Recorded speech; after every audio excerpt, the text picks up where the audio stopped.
चला बिहार में। कहा था आइए बिहार में ठोक दे कट्टा कपार में, यही पुलिस कर रही है। इतनी अनप्रोफेशनल। रैंक क्या है, नाम क्या है, कौन है, किसी को नहीं पता। ये उस दिन जब घटना हुई वहां पे गांधी मैदान से लेके जाया गया है, तो मैं वहां पे स्थल पे नहीं था। मुझे पता चला तो मैंने तब ये भी नहीं पता चल रहा था कि लेके कहाँ जा रहे थे। मैक्सिमम मैंने जिसको फोन लगा सब बोले पता नहीं भैया कहाँ लेके गए, एम्बुलेंस में लेके गए, कहाँ लेके गए, हम लोग यहाँ देख रहे हैं वहां देख रहे हैं, किसी को नहीं पता था। तो किन्हीं कारणों से कैसे भी करके मैंने अपने तरीके से उसको पता लगाया कि वो एम्स की तरफ जा रहे हैं। मैं वहां से तुरंत निकला, इनके एम्स पहुंचने के 15-20 मिनट में पीछे मैं भी वहां पहुंचा। जब पहुंचा तो पहले रोका गया, भाई कहाँ जा रहे हैं, क्यों जा रहे हैं। तो मैंने कहा भाई हॉस्पिटल जाने भी नहीं देंगे, क्या हो गया। तो नहीं सर हम तो आपको जानते हैं, अब तो इसलिए रोक रहे क्योंकि पहचान गए हमको। तो मैंने कहा बिल्कुल हम मिल सकते हैं। आपने क्या किया, आपने किसी को खबर नहीं है कि आदमी गया कहाँ, आप हवा में उड़ा लेंगे, किडनैप कर लिया, किया क्या आखिर उसका, मुझे पता होना चाहिए। तब तक एक हमारे डीआईजी साहब अंदर थे, वो आए, बोले हाँ आने दीजिए, इनको आने दीजिए। मैं अंदर पहुंचा, वहां पे जाके जब वहां देखता हूं तो बहुत सारे ऑफिसर थे। ये एक बहुत इंपॉर्टेंट बात आप सबको बता रहा हूं, ये डीजीपी साहब से रिक्वेस्ट करूंगा इस बात का संज्ञान ले। एक आदमी का रैंक नहीं दिख रहा था, कौन कौन से ऑफिसर हैं, किसी का नेम प्लेट नहीं था। डीके बासु गाइडलाइंस बोल के कुछ है धरती पर। ये डीके बासु, मैं खुद ऑफिसर रहा हूं, मैं जानता हूं कि आप अरेस्ट, डिटेंशन, ये सब जो प्रोसीजर्स का तरीका होता है। इतनी अनप्रोफेशनल पुलिस मैं मतलब धरती पे नहीं सोच सकता कि भारत में आज भी ये सही में ये बिहार का वो जो गाना था आइए बिहार में ठोक दे कट्टा कपार में, यही पुलिस कर रही है। इतनी अनप्रोफेशनल। रैंक क्या है, नाम क्या है, कौन है, किसी को नहीं पता। ये तो बैंड ऑफ कौन है, हमको क्या पता, कोई बहरूपिया हो, कोई गुंडे हो, ये सच में पुलिस थी या नहीं, एक बंदे का नहीं दिख रहा था। आधे से ज्यादा ने कैप नहीं पहना था। बिहार पुलिस भी है कि नहीं पता नहीं, अब है कौन। तो वहां मैं सबसे पूछ रहा भैया आप कौन है, क्या है, हाँ बताया जाएगा। वहां पे आते हैं, रूम में मैं बैठा था, आके कहते हैं आपको मेडिकल टेस्ट करना होगा। प्रशांत जी पूछ रहे हैं किस केस में लाए हैं मेरे को, बताया जाएगा।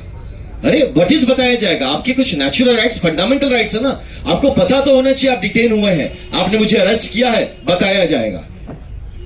तो बोले जब आपको ही नहीं पता आपने मेरे साथ किया क्या, आप कैसे भाई, आप पता नहीं, आप मुझे इंजेक्शन के नाम पे जहर दे देंगे तो कौन जानता है। इतनी दुश्मनी जब दिखा रहे, आप जहर भोग देंगे मेरे अंदर और फिर कहेंगे किसी कारण से मर गया ये आदमी, तो ये रिस्क होता है ना।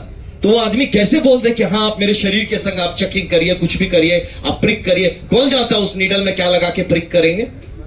तो ये सब का गारंटी आप कैसे आप उस आदमी पे भरोसा कर सकते हैं जो कि अपना आइडेंटिटी डिस्क्लोज करने को तैयार नहीं कि वो है कौन जिसने डिटेन किया है। हमें क्या पता बिहार पुलिस ही है कोई और है। तो ऐसे सिचुएशन पे ये प्रशांत जी कहते हैं कि भैया आप हमको पहले बताइए कि हमको लाए क्यों है, आप कौन से केस में लाए हैं, कोई पुराना केस है, नया केस है, केस का नंबर बताइए, आप हमारे चार्जेस बताइए, कहां लेके जाएंगे यहां से ये बताइए, मुझे इन्फॉर्म तो करिए किसी को कि भाई हम कहां पे हैं। हमको फोन नहीं करने दिया, जब भैया फोन मत करिए सर, फोन ऑफ रखिए।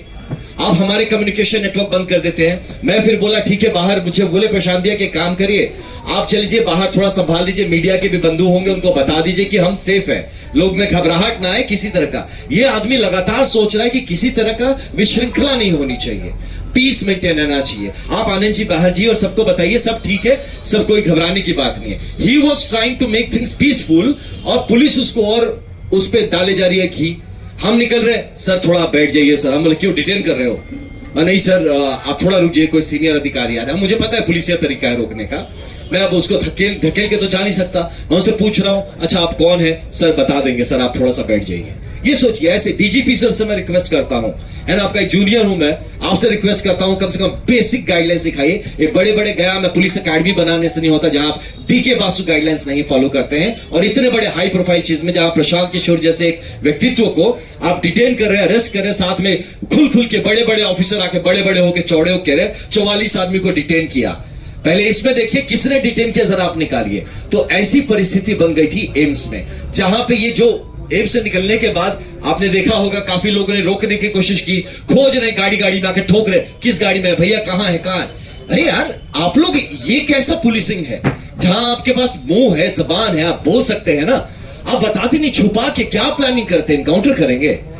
पूछे थे वहां पे, मतलब प्रशांत जी ने पूछा था ये बात कि आप लोग प्लान क्या करें, मेरा इनकाउंटर करने का सोच रहे हैं क्या, कि इतना छुपा छुपा के रखा है, बता ही नहीं रहे कहां पे क्या होगा। मैं कैसे आपको बोलते हैं आपका आधार कार्ड दीजिए, मैं गजब आदमी हूं, देश का कौन आदमी है जो पॉकेट में आधार कार्ड लेके घूमता है। आप मेरे को चप्पल नहीं पहनने दिए, वहां से जब गया प्रशांत जी ने चप्पल नहीं पहना, किशोर जी ने अपना चप्पल उनको दिया, वहां पे वो चप्पल तक उनको पहनने नहीं दिया, बोलते आप आधार कार्ड दीजिए। वे कहां से दे, तब आप फोन से, फोन भी तो मेरा पता नहीं कहां है, आपने फोन भी कहां लेने दिया मुझे। तो ये किस तरह का अरेस्ट प्रोसीजर से, किस तरह का डिटेंशन। सर ने कहा रेड, ये तो हमने, मैं तो मिलिटेंट्स की कैंप अटैक्स करता था, है ना, प्रॉपर कैंप अटैक होता था जब फायरिंग और रॉकेट लॉन्चर चलते थे, वो भी ऐसा नहीं करता था भाई।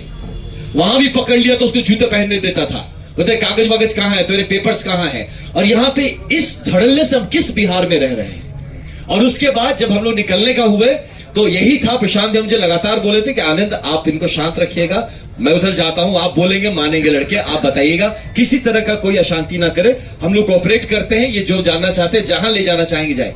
कहां उनको उधर चढ़ा दिया, हमको अलग कर दिया, हमको भी एक स्कॉर्पियो में घुसा दिया कि चलो आप भी अंदर चलो, मुन्ना जी को साथ में घुसा दिया, एक डीआईजी थे उनको भी साथ में डाल दिया। हमने बोला भैया हम मदद करेंगे आपकी, हम नीचे रहेंगे तो मदद करेंगे, हम इस क्राउड को संभालेंगे। नहीं नहीं सर आप प्लीज यही रहिए, यही बैठिए। ये चीज करके फिर प्रशांत जी को अलग, हम लोग को अलग, हम लोगों को भी जब निकाला हमें भी नहीं पता हम कहां जा रहे हैं, फोन बंद कर लिया, फोन छीन लिया, उसे कुछ हम पूछ रहे बार बार, जो लड़के थे, किशोर जी थे गाड़ी में, आप, हम पूछ रहे थे भैया आप कौन से रैंक के हैं, क्या नाम है आपका, जी सर, सर मैं यहीं से हूं सर, वो भी नहीं बता रहा है। तो उसका थोड़ा सा, अब है तो आईपीएस भी थे, हम भी भाई, तो ठीक से समझाए उसको, डीके बासु की बात किए कि तुम्हें पता मैं तुम्हारे ऊपर इसके लिए हम कंटेम्प्ट डाल देंगे कोर्ट में, कि जिस आदमी ने हमको डिटेन किया उसने अपना आइडेंटिटी बताने से इनकार कर दिया, तुम कौन हो। तब वो बताना शुरू किया कि हम सब इंस्पेक्टर। तो 3 सब इंस्पेक्टर हमारे गाड़ी में बैठे थे, हमें नहीं पता था कहां लेके जा रहे हो, सर बता देंगे। अरे कैसे बता दोगे यार, मेरे घर वाले परेशान होंगे, आप क्या किडनैप कर रहे हो हमको, ये तो इलीगल डिटेंशन है ना। इस चीजों पे बात होनी चाहिए, ट्रेनिंग होनी चाहिए। This is a pure illegal detention, जहां आप अपने जिसको अक्यूज को आप बताते नहीं है किस केस में लाते हैं, ये बताते नहीं है कहां लेके जाते हैं, आप उसके घर वालों को नहीं इन्फॉर्म करते हैं कि वो कहां। उसके बाद आप पूरा तांडव मचा के यहां पे रखे हो और कहते हैं कि हम लोगों ने लॉ एंड ऑर्डर क्रिएट किया। लॉ एंड ऑर्डर तो पुलिस क्रिएट कर रही है by creating so much suspense around the whole incident. तो ऐसे एक सिचुएशन में एम्स का पूरा वो जो माजरा था, इतने गंदे और गलत तरीके से हैंडल किया गया। वहां पे आप कह रहे हैं आधार कार्ड दीजिए, अब उनके पास आधार कार्ड नहीं, तो एम्स के बंदे बोल रहे हैं कि सर आधार कार्ड नहीं है तो हम आपको कैसे करें, हमें तो रजिस्टर करना पड़े। वो बोले हम तो वो कहां से आधार कार्ड, मोबाइल फोन मेरा पता नहीं, मेरा मोबाइल फोन किसके पास है, कहां पे। आप लोग जिस तरह से मुझे ये ऐसा रगड़ के ले आए हैं, पूरी तरह से घसीट के, चप्पल तक नहीं आपने पहनना दिया, और आप हमसे कह रहे हैं हम आपको कोऑपरेट नहीं कर रहे हैं, और कितना हम कोऑपरेशन करें।